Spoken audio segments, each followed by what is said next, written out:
morning, everyone. Today we have Professional Management and Global Entrepreneurship Workshop at our university. Honorable Rector, Professor Aksu, and dear member of our university, dear Professor Karadal, dear Ms. Reyhan, and esteemed MBA students of Istanbul University. I would like to begin my remarks by expressing my delight to welcome all of you to Istanbul Kent University for the Professional Management and Global Entrepreneurship Workshop. In today's workshop, the eminent academics of the Faculty of Economic, Administrative and Social Science and the Department of Business Administration of our university will be touching upon major contemporary trends that they have meticulously identified for you. The scholarly event will consist of three parts. First, Assistant Professor Reyhan Başaran will cover the topic of global enterprise management. Afterwards, Assistant Professor Tanju Özdeniz will focus on foreign policy and trade activity in the course of ongoing Russia-Ukraine crisis.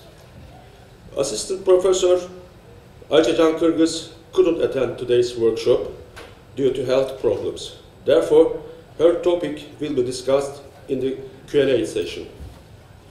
Finally, there will be a Q&A session following the presentation. I sincerely hope that this workshop will be instructive and fruitful for all participants. In addition, this workshop is watched live at Istanbul University at the same time. I now wish to kindly invite our rector, Professor Atsu, on stage to pronounce his opening speech.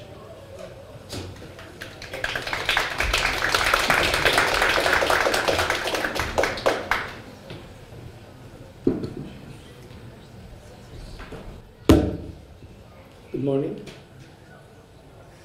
esteemed students of Istanbul University, distinguished member of the faculty of our university, respectable people of brotherly Kazakhstan, honorable participants. First of all, I'd like to greet all of you with the utmost respect and extend my heartfelt wishes for continued health in this post-pandemic period. Welcome to Istanbul Kent University's Professional Management and Global Entrepreneurship Conference. Prior to embarking on my remarks, I wish to sincerely congratulate Professor Hikmet Karadal, Professor Hasret Çomak, Associate Professor Bülent Demir, and Assistant Professor Reyhan Sütbayeva for organizing such a wonderful scholarly event at our university, with the participation of numerous successful professionals who are currently pursuing their MBA degrees at Istanbul University in Kazakhstan. And also, thank them for offering me the opportunity to deliver the opening statement of this insightful conference and to express my deepest gratitude on behalf of our university. Today,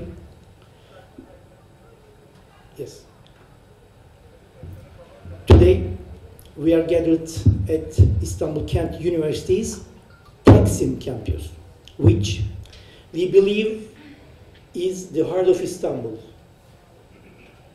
heart of the world, in my opinion. Hopefully, we are set to officially inaugurate our second Kağıthane campus, which is merely 20 minutes away from our second Kağıthane, away from here, for the beginning of the next academic year. As you can clearly discern from the picture behind, our new Kağıthane campus is a modern, high-tech, and environment-friendly structure that embodies our powerful commitment to the United Nations Sustainable Development Goals. We are extremely proud to have managed to introduce such an enriching higher education and scientific research landscape to both our country and the international community. As you may already be aware, Istanbul Kent University has successfully completed its 4th year recently. It's one of the Turkey's youngest universities. Our founding foundation is the Unimpeded Education Foundation, NEV, established by Mrs. Berna Yılmaz, the esteemed wife of the late Prime Minister of the Republic of Turkey, Mr. Mesut Yılmaz. To date, our university consists of 4 faculties, 2 vocational schools, an Institute of Postgraduate Studies, and a School of Foreign Languages. As for degree programs, our university offers 20 bachelor's degree programs, 15 associate degree programs, 16 master's degree programs, and 2 PhD programs, several of which delivered in English. While our university was founded with health as its core area of focus, today, fortunately, it has equally emerged as a potential candidate to be at the forefront of the social science, notably business administration, global entrepreneurship, psychology, as well as political science and international relations, and includes various valuable academics who are renowned not only in Turkey, but also internationally. In this respect, the combination of professional management and global entrepreneurship, which is the official title of this highly instructive conference, are crucially important fields of education, research, and science for our university. One of the most important principles of our university is to be inclusive for all, especially for individuals with disabilities. Affirmative action for and positive discrimination against disabled students, its paramount significance for our university's founders and management board. In conjunction with this principle, we are steadfast in our recognition of the necessity, value, and impact of women in all sectors. For this reason, we are eager to encourage the admission of female students to our university, the employment of women at all levels of organization, and inspiring initiatives taken by them. Moreover, as a higher education and scientific research institution, we strive to become a leading university in the national and international arenas. Although we are a relatively young institution, we make up for this shortcoming with our enthusiasm and endeavors. As I conclude my remarks, I hope that you will all greatly appreciate this wonderful conference, which has been carefully prepared. Lastly, I convey my immense gratitude and respect to all of you one more time. Thank you very much. Welcome.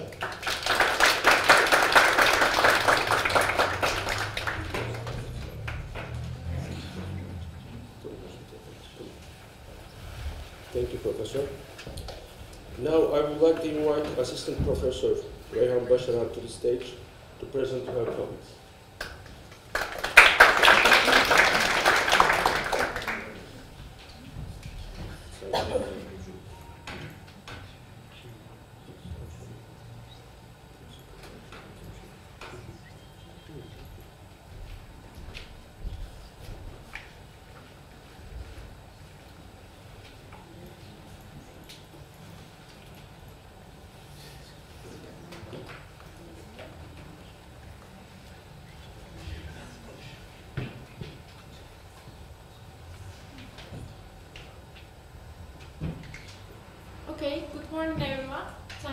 coming today. It is very nice to see you all of here. I'm going to give a brief description about global enterprise management today. Actually, just in 15 minutes, only the fundamentals, so I will just outline. So, what the outline is, I'm going to talk about, firstly, strategy and strategic management, formulation and phases, and the multinational strategies, actually. I'm going to give the brief description.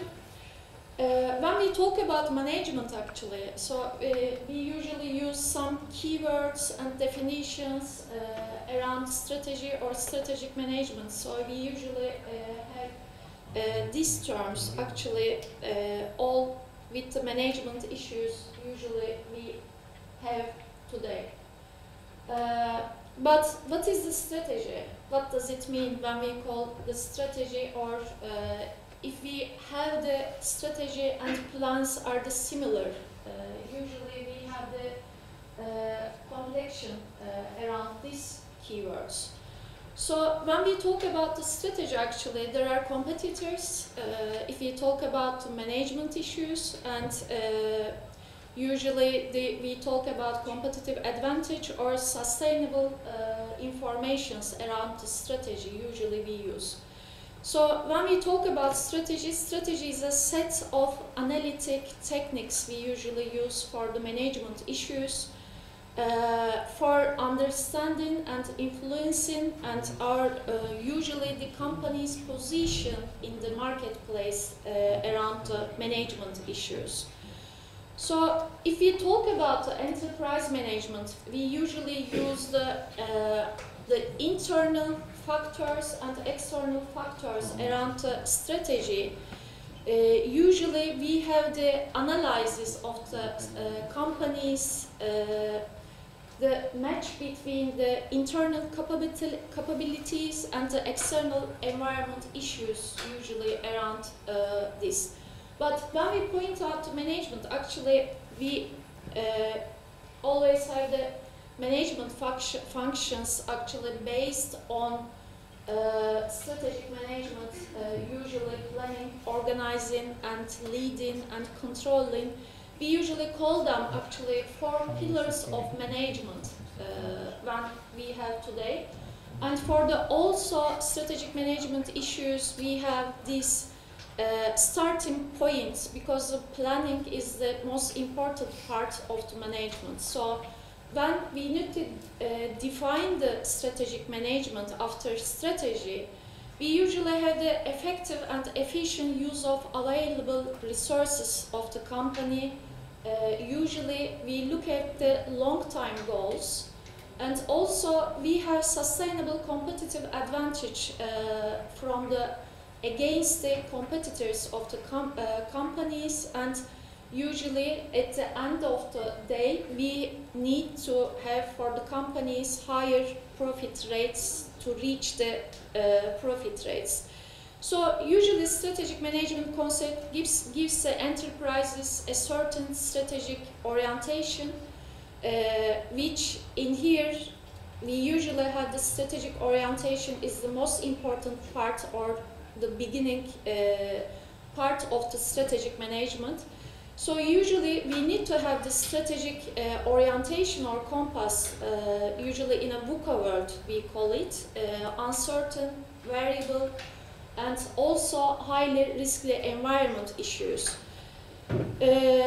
If you have a look at Fayol, actually it is the father of functions of management. So we can say the responsibility of management is to conduct the enterprise towards its objectives by making optimum of available resources. So we need to define that if we call the strategic orientation through this point of view, we can describe the factors which drive a company's formulation of strategy.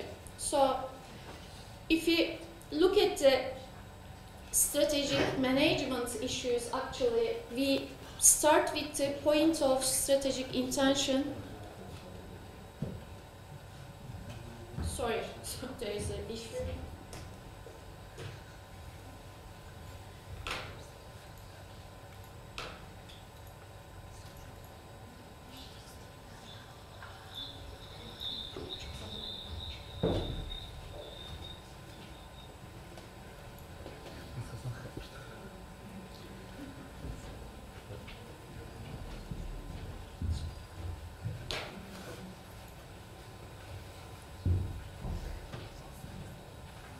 Okay, we need to have a point of view. Usually we start for the strategic management issues with the strategic intention. Actually, first, it is the company's actually strategic compass when we start with the strategic intention. So it gives the direction actually to company. I'm going to give the description and details about this as well. But when we look at the strategic management for functions, actually we start with the strategy analysis, which are the company's mission, vision and values information, and then we continue to strategy development formulation, which is very important in the area for the company. And then at the final stage we need to final phase actually strategy implementation, which is the important areas. These are the summarizing for the strategic management issues. But if we have a look at the strategy formulation, so we start with the strategic intention, as I said, and having the strategic orientation point of view. So these are the most important parts for the company. So need to set of the mission statement, which is like why we exist, and vision statement is the what we want to be, and the values, what is important to be for the company. So the company very must well defined for this strategic intention, doing the data and information gathering as strategy analysis, and then actually is the strategy, the game plan of the company when we call it. So what is the game plan? So these are the external issues around the environment and industry, the sector issues, which sector the company is gonna be have the direction or orientation. And the internal issues, as I already mentioned, these are the core capabilities, core competencies of the organization, the structure as external and internal factors. And at the end, the company can have a very brief strategy map, which is at the end, the company translated into the implementation and action phase. As we can see for the steps, like first step is the data and information gathering, and second step analysis, and third actually decision and just choosing the strategies actually. As I am going to outline the all multinational strategies, international, global, multi-domestic strategies, we can just basic strategies or growing strategies. So we can have the details the company can choose apart from these strategies. So in the fourth level, strategic decision and choice, after we make this number 1, number 2, number 3, number 4 phases, actually we also call strategic planning phase. And the fifth phase, actually, I already mentioned functions of management. So implementation, organizing, leading, and control issues, these came together for the strategic management phases issues. Then all the companies, global companies, so they can have sustainable competitive advantage and higher profit rates, so at the end of the day they can reach. So what we talk about global strategy, so if we come the details about this, so it is shortly expanding the business across national borders actually. So, but there are 3 critical questions the managers of the company, they usually need to ask actually when going thinking about growing globally. Why expand? Why should we expand? Or where should we, where to expand? And how to expand? So these are the 3 critical questions actually. So when we talk about multinational corporations for the subject of global enterprise management, so we already know the definition because it is multinational, a firm that has operations actually in more than one country is known as a multinational corporation. It is briefly. But largest MNCs are major players within the international arena. There are so many cases around the world. So I am sure you already know these brands and all of these companies globally. But what can we say about these company strategies? So they have one unique strategy for growing globally. Can we say this? So if they are the multinational companies, so we can call them multinational companies. But if they have one strategy to grow globally.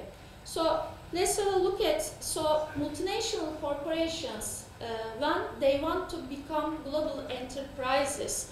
So actually they need to follow 4 main strategies. These are the international, multi-domestic, global, and transnational strategies.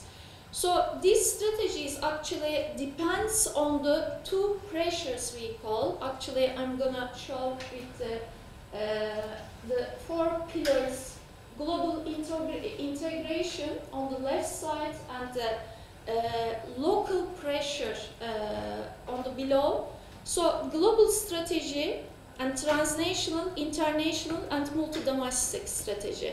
So let's have a look at these strategies. Actually, the firms, now if we just have the details about these companies have which kind of strategy, maybe it is more clear.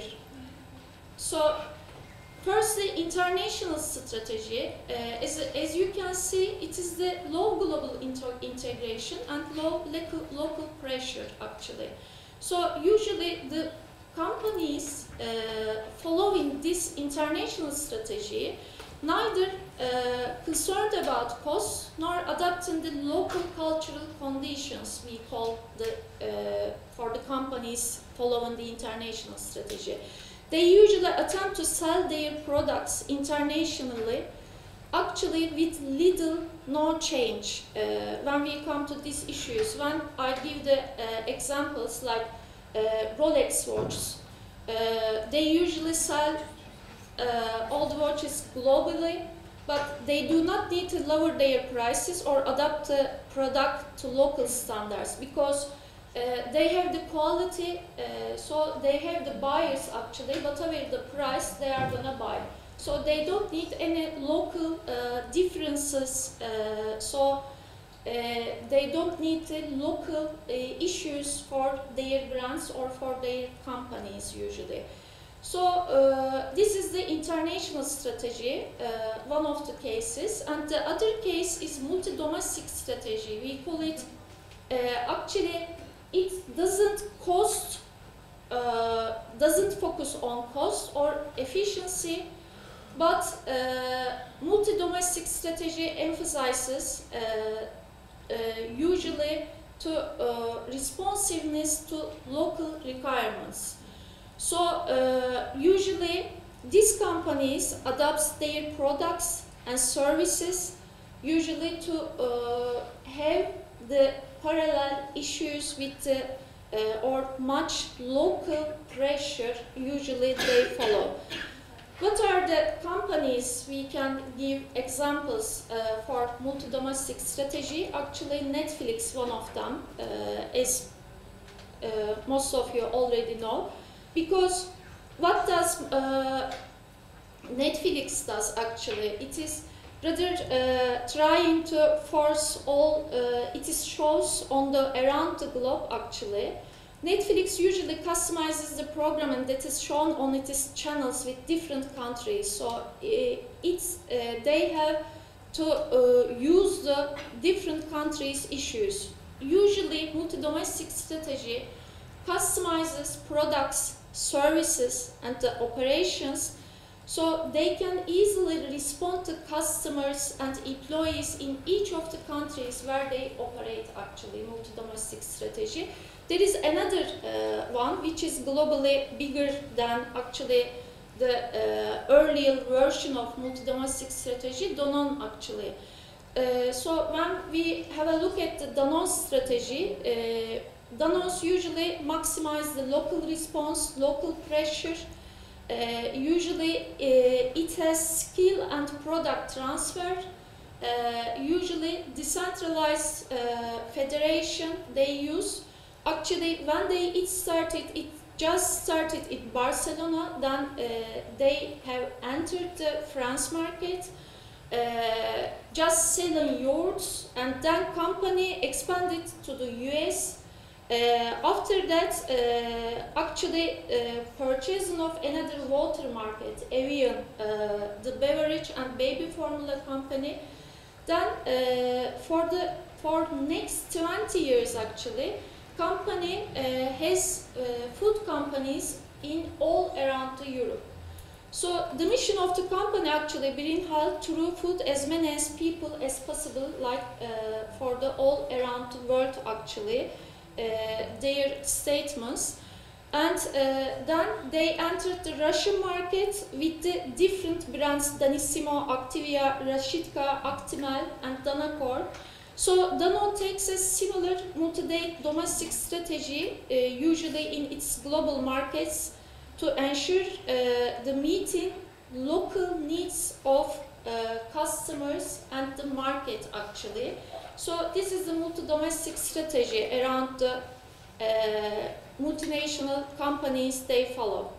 So the third strategy, actually, we have a global strategy, which is actually, it is opposite of multi-domestic strategy, actually.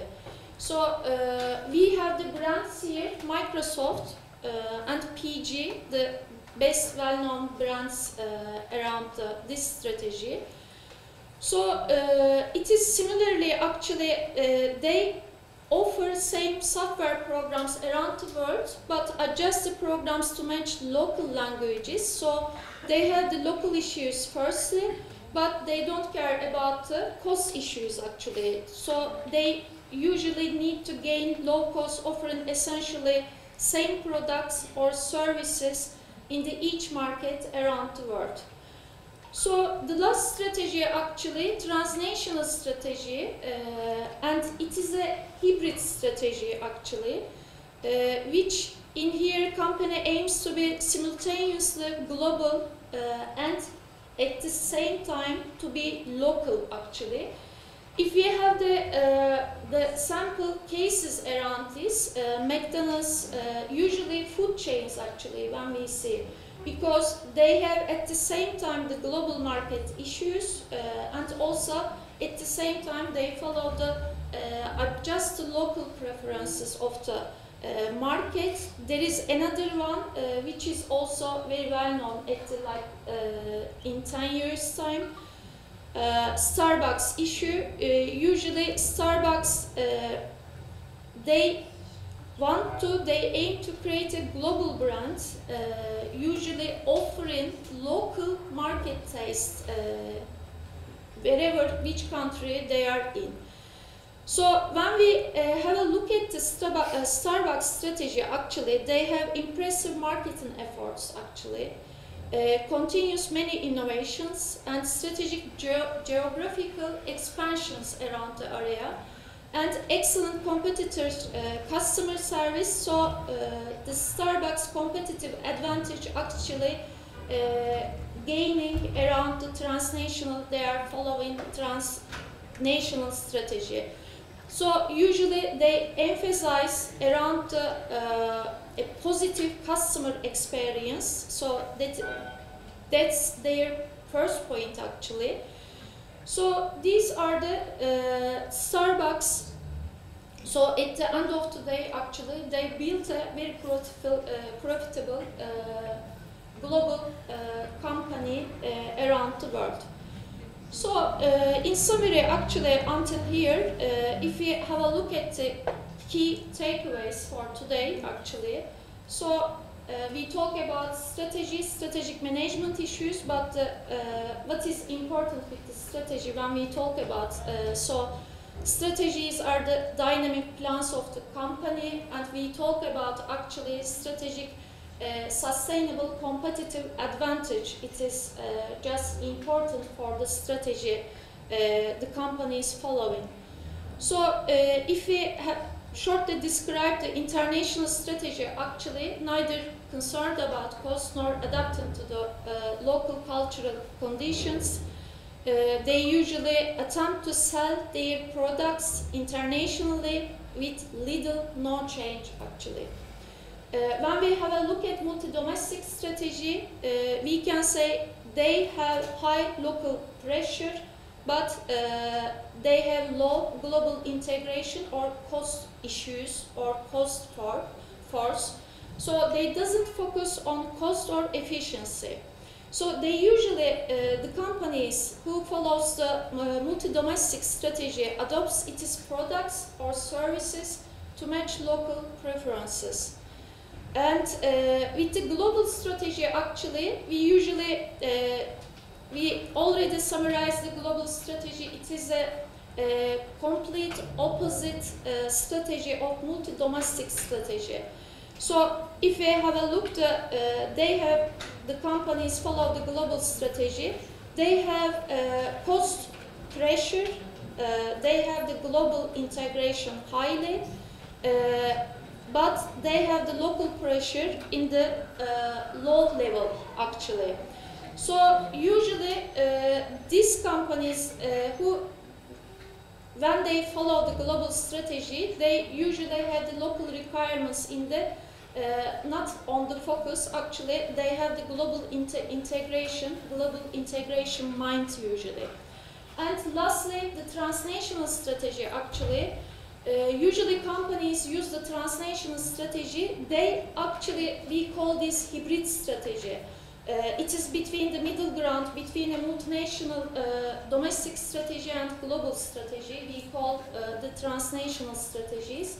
And at the end, if we just summarize the strategy, actually strategy is about setting yourself apart from the competition. It is not a matter of being better at what you do. It is a matter of being different at what you do, actually, the Porter quotes. So this is the important issue for the global enterprises. First, they need to have strategic intention, strategic orientation, and strategic compass view. And lastly, I am just give a short, this is the 2021, the largest companies around the world by the market capitalization. So as we know already, Apple is in the first place, then followed by Microsoft, and Saudi Arabian oil company actually in the third place, and then Amazon, and there are other US companies, Alphabet and Facebook. So this list goes following like this. So all of these companies actually, so they have multinational, international strategies. Most of them have these places following these strategies. Thank you very much for listening.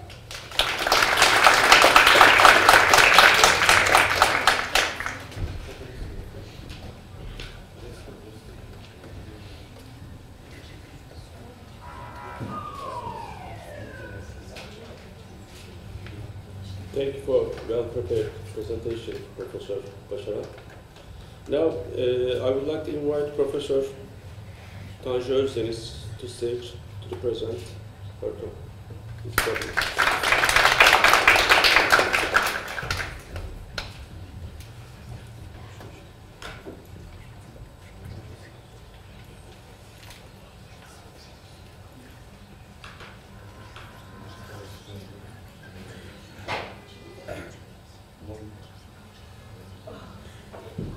Welcome you all. Thanks for joining us today. I will be talking about some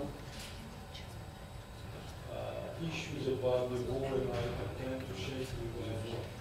Before you go to lunch, you might be having something in your mind to take about really what's going on in our world.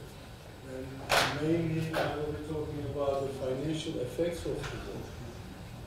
I'm 100% sure that this is one of the topics that you'll be taught on a daily basis in your environment. And I'm also sure that you'll be watching TVs and listening radios about the same topics. There are lots of TV shows where we're talking about this and talking in details and in depth about the strategies and what Russia is trying to do and how about the rest of the world, how are they taking an action, etc. So what I will be trying to do today is just give you some brief information, which will be taking about 50 to 20 minutes, about the effects of the war and how the war, which is happening not very close to us, but very far away, but at the same time it's been affecting our daily life in terms of the food availabilities, in terms of I think that I'm here. Do you hear me? No. No. How about now? I will be singing now. Anyway. So let's start from the first slide. Obviously, our main topic is the Russian invasion to Ukraine. We don't really care too much about the reasons of that, but we do really care about the results of really what's going on. And especially our friends coming from Kazakhstan, I'm sure that you've been feeling much deeply about this topic, and you've been really feeling deeply about the reflections of what's really going on there. I've got some students participating to my classes, and from time to time I've been asking some questions about really what's going on in their country related with the results of this war, and they shortly say that that's no good. I mean, it's no good for anybody, including Russia itself. Obviously, we don't have to talk about Ukraine. They are the sufferers mainly, and maybe the western part of the world.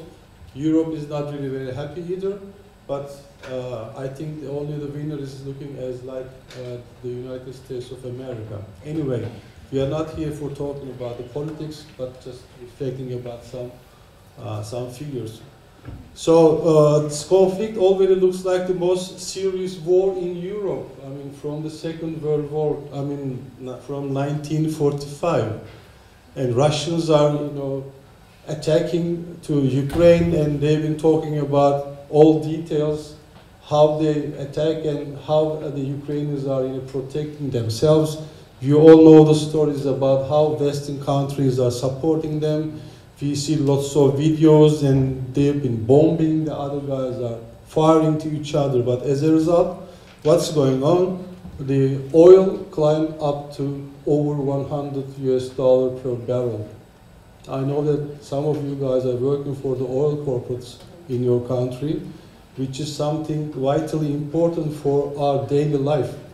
And jumping up from $70 up to 100, I think as of yesterday it is $117 per barrel, and this is the most significant jump from 2014 compared to that date. And especially when we are talking about European part of the game, we talk about the natural gas, which has jumped about 62% up. So I've got one very simple text here, which is showing us what was really going on at the very last day of last year, comparing to the very first day of the war, which was just 1 month before exactly. And also I got some data related with the yesterday's figures. If you check out dollar index, for instance, last day of the last year it was 95.7, and the day when they started to fighting to each other, the figure was 95.92. So it was very similar to end of the year data. But As of yesterday, we can see that the figure gone up to 98.49, which means that it's been pushing up, going up to 100. So for those people who is really interested in some financing and economy, you will be understanding what I've been really trying to tell you guys. And reaching up to the level of 100 is something really very high. And if you check out euro-dollar exchange parity, we all know that euro and dollar, they have been fighting to each other from day one. And about 2 years ago, that figure was going up to 120s. What does this mean? That dollar was so, there was a really big fight, and when you check out the last day of the 2021, dollar-euro exchange rate of 1.13. And the day the war started, it was again similar to that level. And as of yesterday, it was 1.10. I know that the figure came down to 109, and it's been expected to, if it goes like that, it might be coming down to 1.08. So few years back, people are talking about €1 is equal to $1 scenarios, and nobody wanted to believe in that. But actually, as a result of that sort of conflicts in the world, maybe some guys are trying to reaching up to their targets. And if you check it out, the gold, the last day of the last year, it was $1,829 per ounce. The day they started to fight, the figure was 1,893. It was almost very similar. But as of yesterday, it went up to 1,963. And finally, the petrol, the oil price, the real man, which was $75 per barrel, just about three months ago. And as of yesterday, it went up 117.12 US dollars. So dollar index gains in value since USA is far from the region. They don't really have physical contact about what's really going on in that area.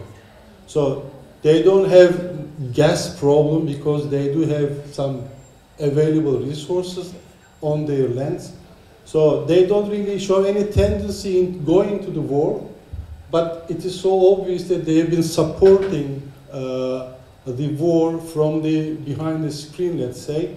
And since the interruption of mutual trade doesn't harm USA, because already the relation between Russia and USA has been giving $14 billion deficit against Russia.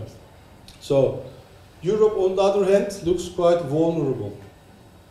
Their biggest problem is the gas problem, natural gas. Russia's attitude is really making them going well. They're mad because about 45% of their gas consumption is coming from Russia's pipelines. So this is something not really very funny for them. So total amount of natural gas that Europe buys from Russia in 2021 was 155 billion cubic meter. As I mentioned, this is about 45% of their total consumption. So if you are talking about a very precious material, you cannot find many suppliers in the world. This is not something that you purchase bread or butter from the market. So for the European part of the game, if you plan to change your supplier, number one, you have to really be sure about that you are getting in touch with the correct supplier at the correct price. And before that, especially nowadays, the timing is quite important. So the possibility of Russia cutting off natural gas within the framework of mutual embargoes causes euro to lose its value. Potential risks that we are talking about. And the gold, obviously we must not forget about the gold, because gold is the safest haven. If you are talking about a conflict, people are running towards the gold. And we can see from the figures again, gold prices are going up and up. And obviously Brent oil that we already discussed about that, it's been going up in a very incredible rate. And this rise points to a development against all economies except oil manufacturers, obviously. So what's going on against this war then? I mean, we can see from TVs and news that everybody's against Russia. They've been supporting Ukraine. And from Western's point of view, I mean, there are lots of scenarios. But if you look at from the Russian side, they also have some points that they can talk about days and nights. So, but at the end of the day, is it really important who is right or not? It's been affecting our entire life, our daily life. So, from the 28th of February, USA and America, I mean Europe and America announced that they have been banning and they have been applying some restrictions to Russia, and one after the other, and especially if you ask me, they have been exaggerating the situation. They have been firing some musicians. Last time I heard that the master of the London orchestra, who was a Russian musician, they are being kicked off from the band. So the things are going really very nasty. So what they've done is they have blocked the access of Russian central bank to amount they stored in Europe and American central bank reserves. We all learned from the news that Russia has been keeping some, really big value, which is about $643 billion in somewhere. I think we all make some criticism about that Putin had been planning to start up for this operation for quite a long time ago. Because of that, he just bulked up some cash somewhere there.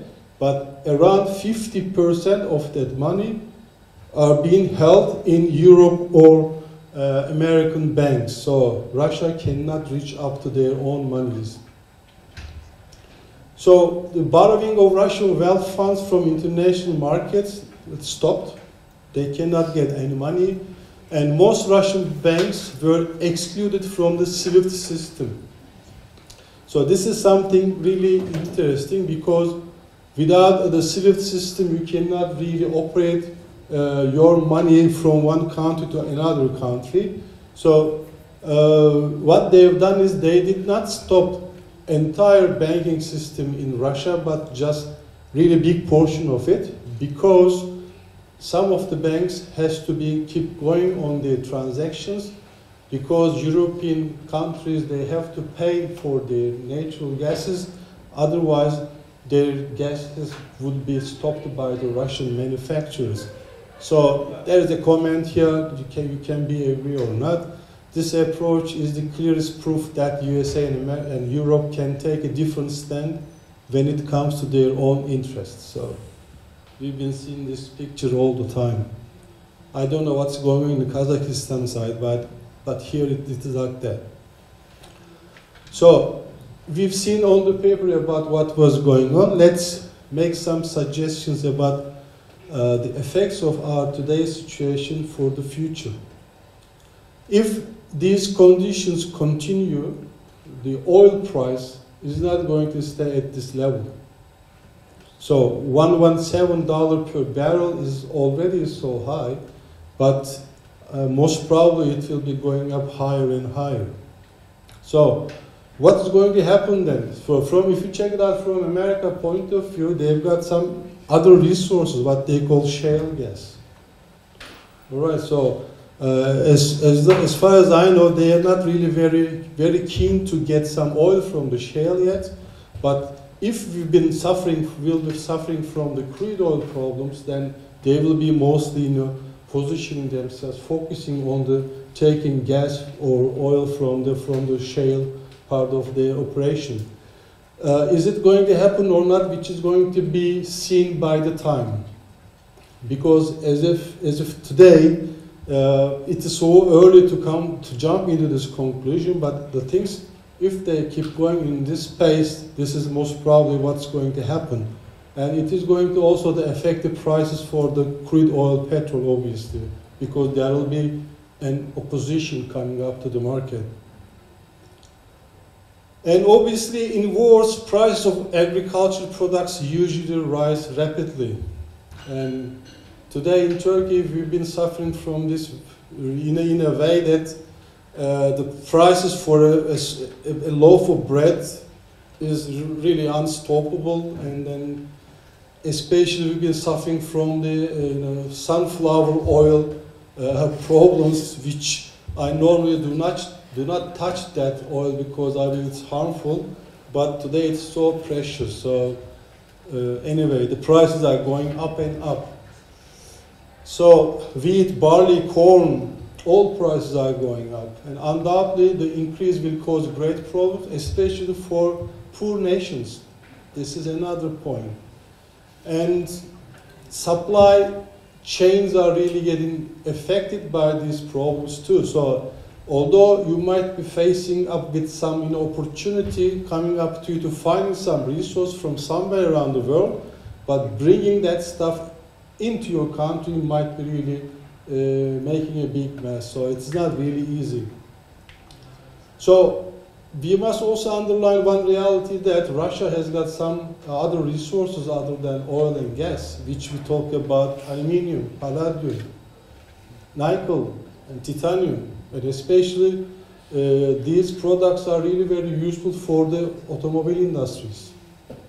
So again, if you check out the prices, just compared last month, which is only 30 days behind, I mean, aluminum price was $3,105 per ton.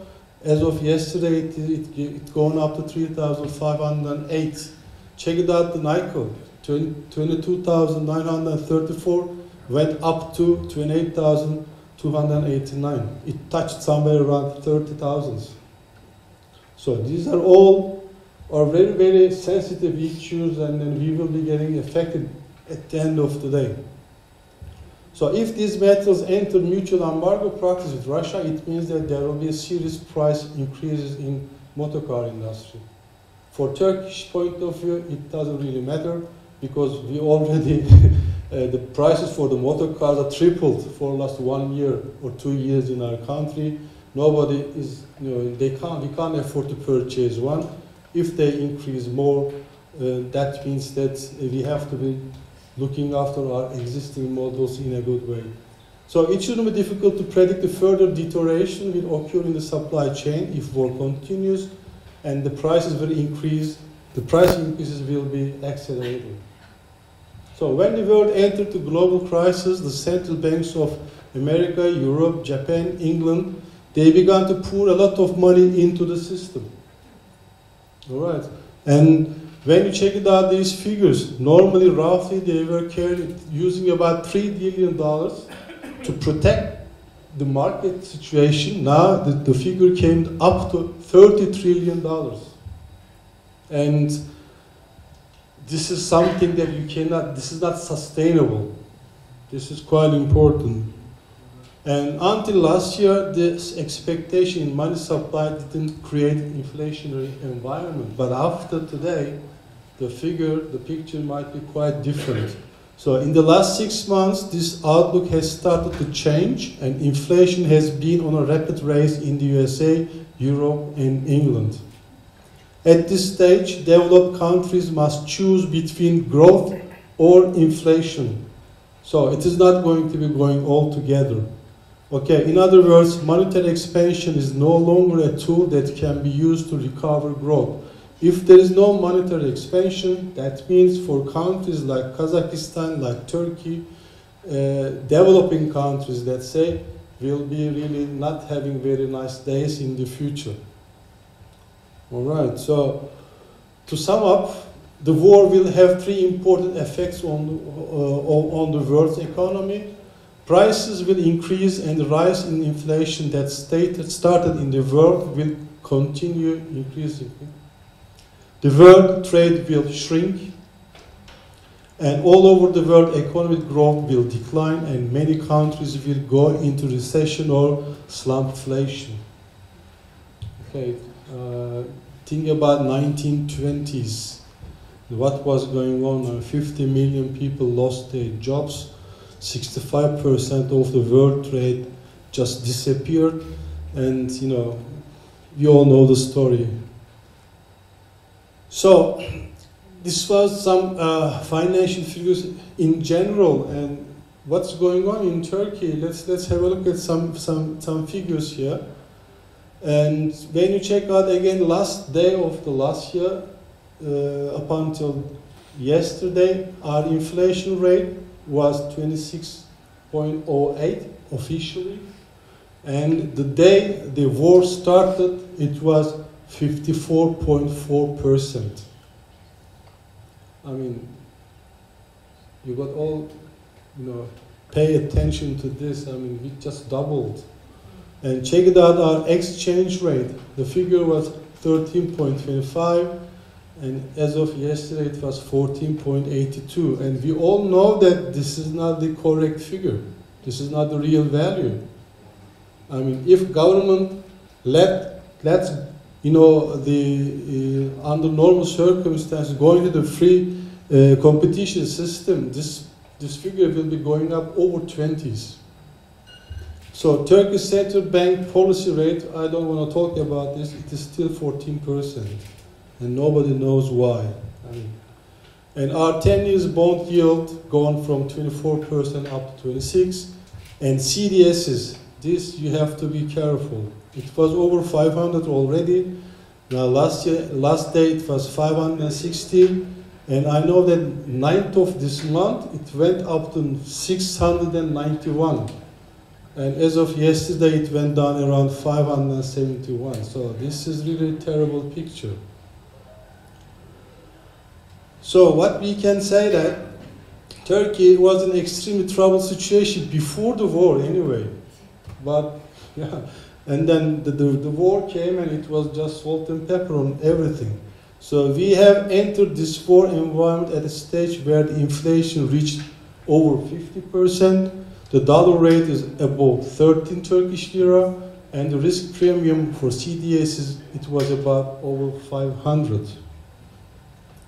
And this war has dealt with first blow of the Turkey economy over US dollar versus Turkish lira rate. The exchange rate continues to rise, and as this will increase our import cost, it will push the inflation, which is already at a record level among G20 countries. So the barrel of crude oil, which was $76, went up to $115 after the war. Every $10 increase in the price of a barrel of crude oil brings a burden of approximately $4.4 billion to the current account deficit. And according to this calculation, if oil prices remain at this level, it means that an additional burden over $15 billion will be placed on the current account deficit. We have to work more, pay more taxes. Another problem will be in tourism revenues.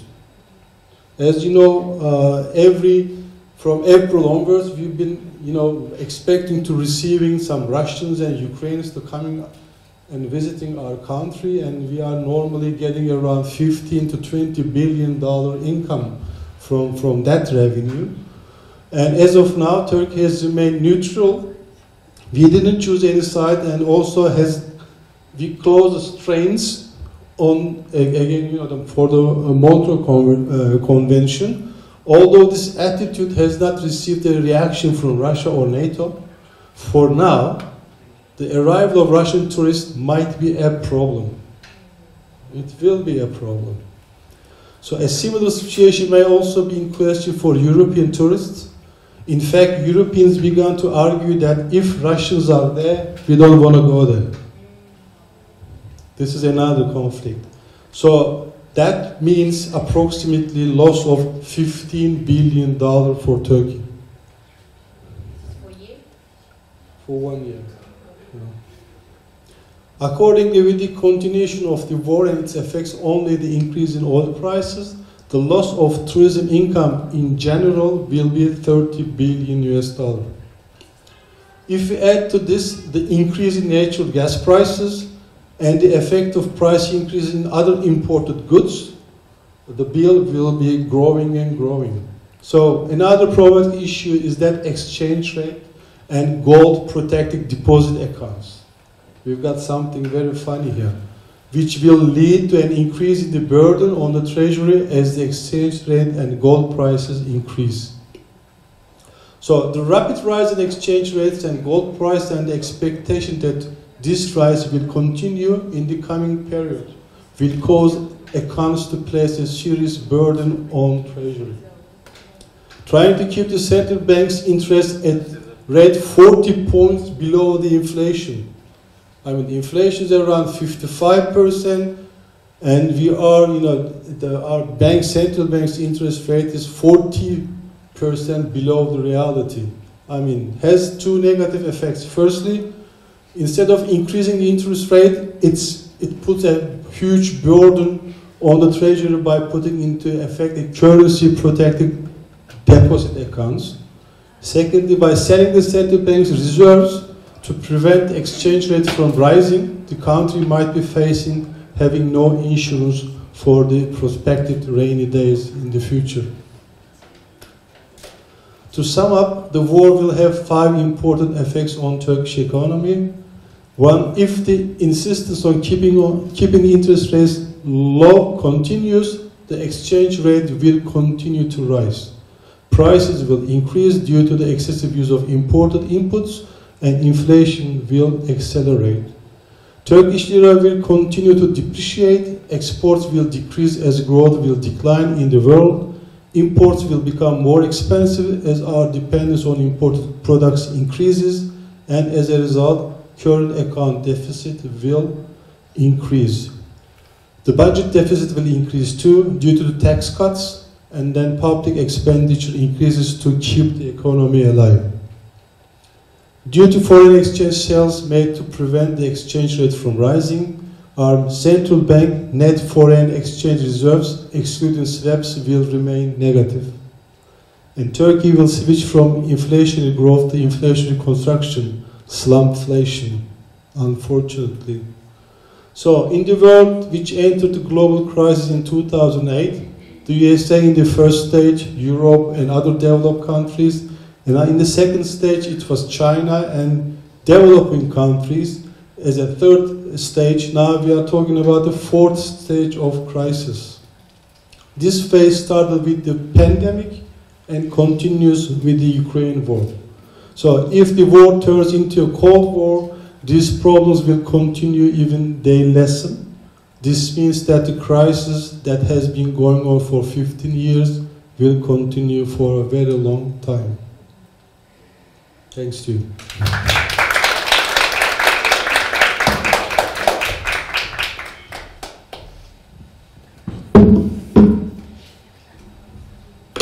Thank you, Professor. You explained very well the presentation. Now we will move on to question and answer session. Is there any question or someone wants to add some issue? I have one question. Yeah.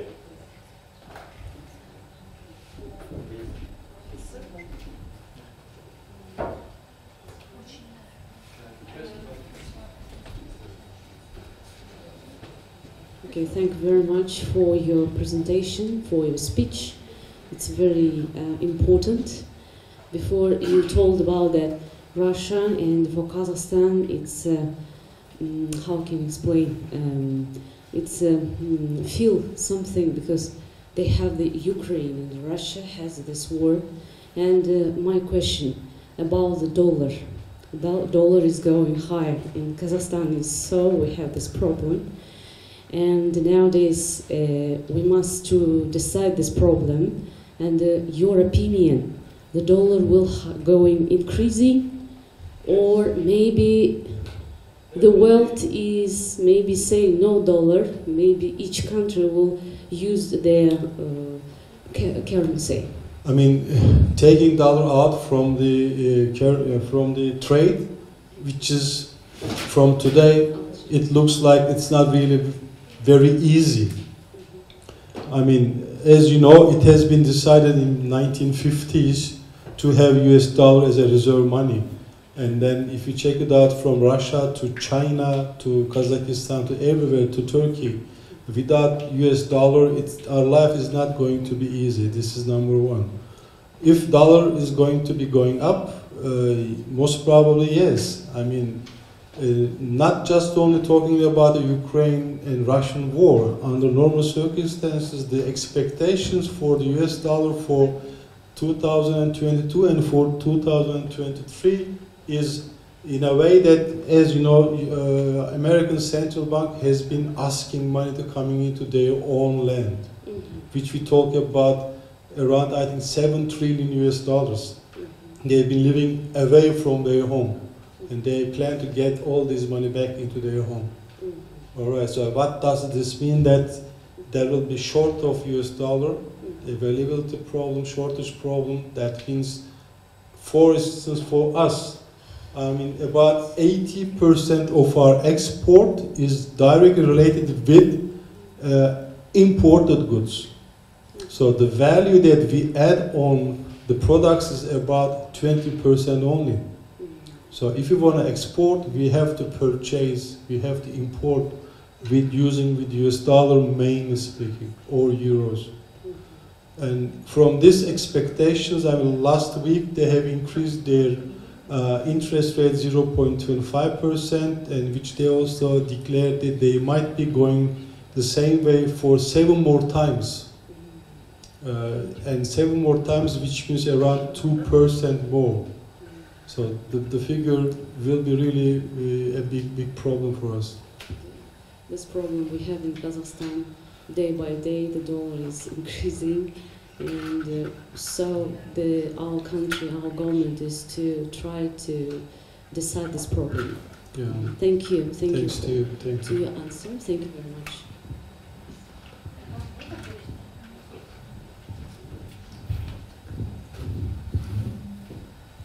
Саламатсыздар ма? Осында қазақтарға сәлем деп айтайын.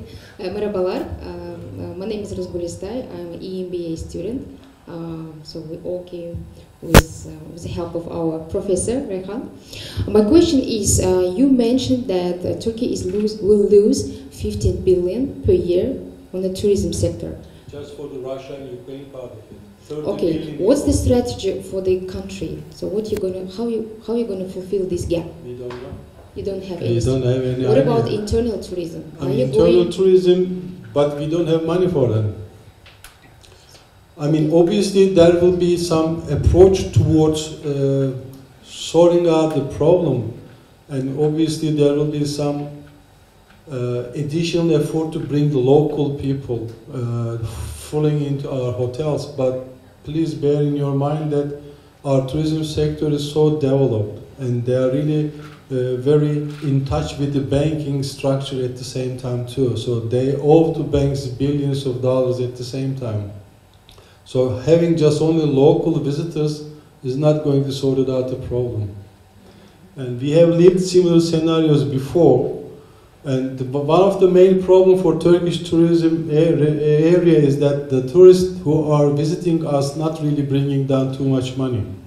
So if we were having from Europe or from US or from Japan, we would be making much more money with the minimum investment.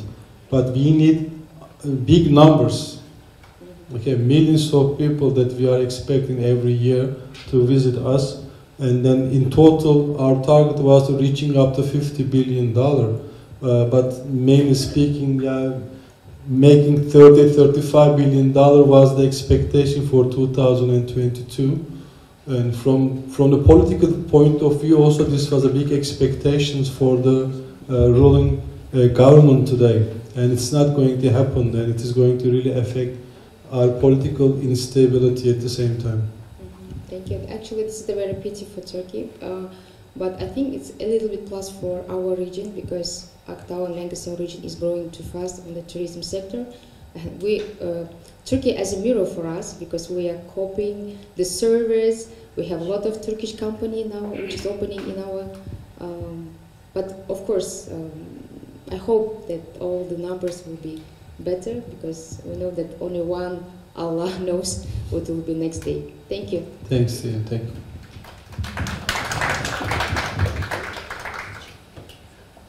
Is there any question?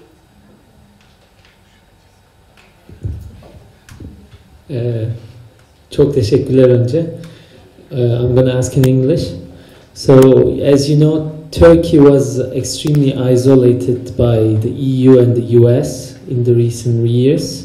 But now I think the Ukrainian crisis provides an extremely important incentive for Turkey to get back on the track in the Western alliance. Is that so? I do believe that it's the case. Do you think that a rapprochement with the EU and the US could solve the Turkish economic problems? I do not expect that. I mean, from the political aspect of it, obviously, what's going on in Ukraine is not something new for the world. It is just something new for Europe. Okay, so what's been going on in the eastern part of the world, western part of Africa, and having lots of problems all going all around in Syria, Iran, Iraq, and etc. So from this point of view, people are making comments about saying that now Europe and America get an understanding and they got the point that Turkey is a very precious country who can protect them from what was going on in this part of the world. And what we've done for Turkey before was a mistake, and let's make some corrections about it. Maybe in short term there might be some sort of approaches, but I do not believe in that. Under normal circumstances, they will be keep supporting us anyway.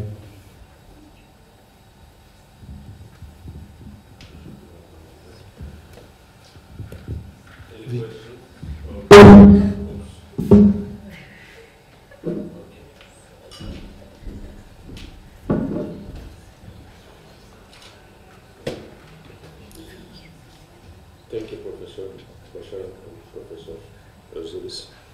Now we move on to plaque and certificate ceremony. First of all, I would like to invite Professor Hasret Çomak to the stage to present Professor Himmet Karadağ's plaque and certificate of participation.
Now, I would like to invite Associate Professor Ahu Özmen to the stage to present Professor Reyhan plaque and certificate of participation.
gönül sertifikasını ben takdim edeyim.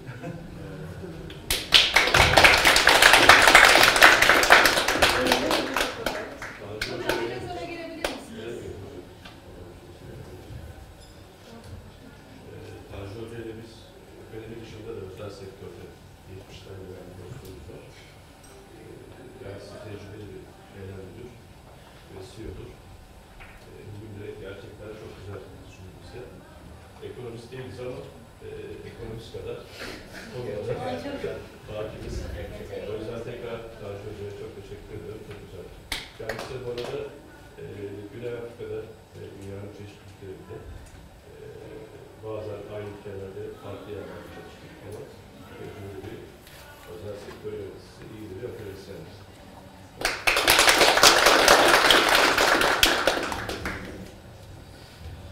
Evet. Now we would like to invite Emre Atsu to the stage to present Professor Başaran's Plaque.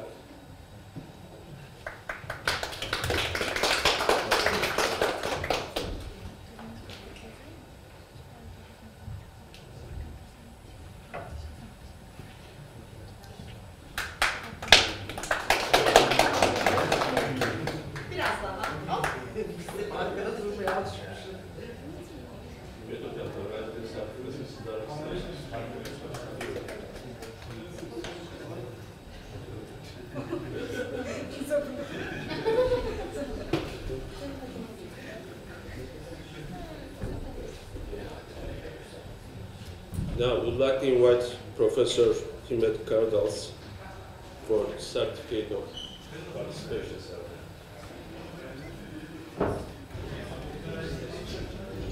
Öğrencileri de davet ediyoruz.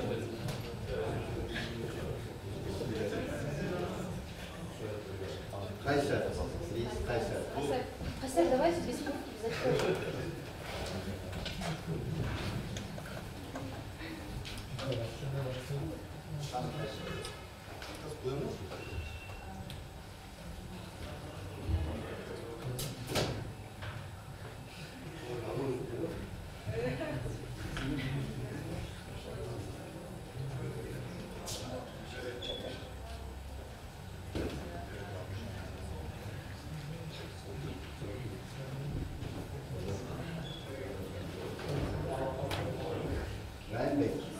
Ryan please.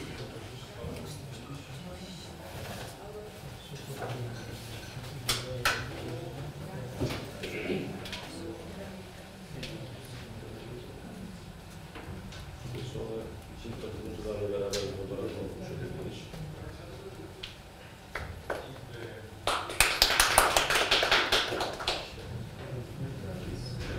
Nergisa.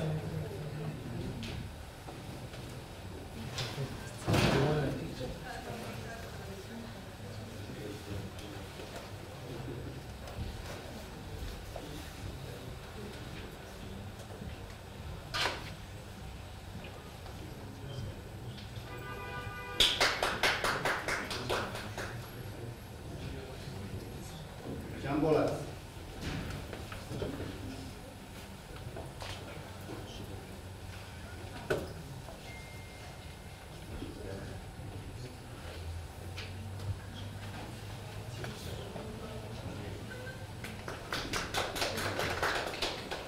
Akmara.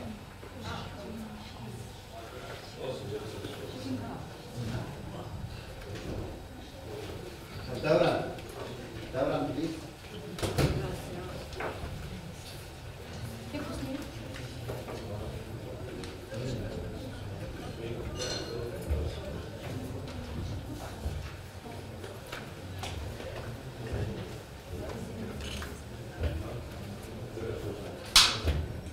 Rescue.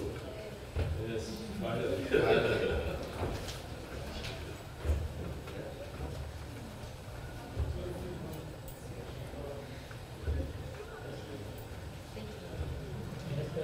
It's time to Picture all together, please. Çıktın mı? Tamam. Fransızca da şimdi organizasyon var. Ben hiç şey yapamadım. Konuşmadım seninle. Ne yapıyorsun şimdi? Tamam. Hadi.